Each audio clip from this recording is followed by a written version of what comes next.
concise RD Works Learning Lab with Russ Sadler.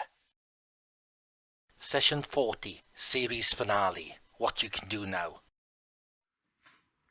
Well, here we are at session 40.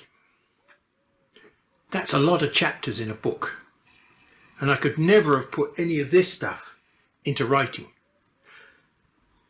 You've now understood a lot about the technology and a lot about the techniques of using a laser machine.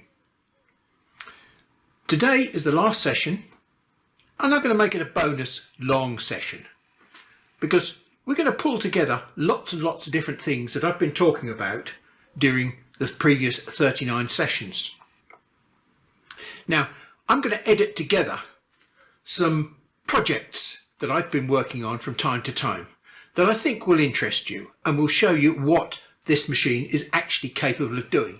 It's really only limited by your artistic talent, of which I have very little, engineering skills, which I've got a modest amount of, and your ability to pinch somebody else's idea and adapt them.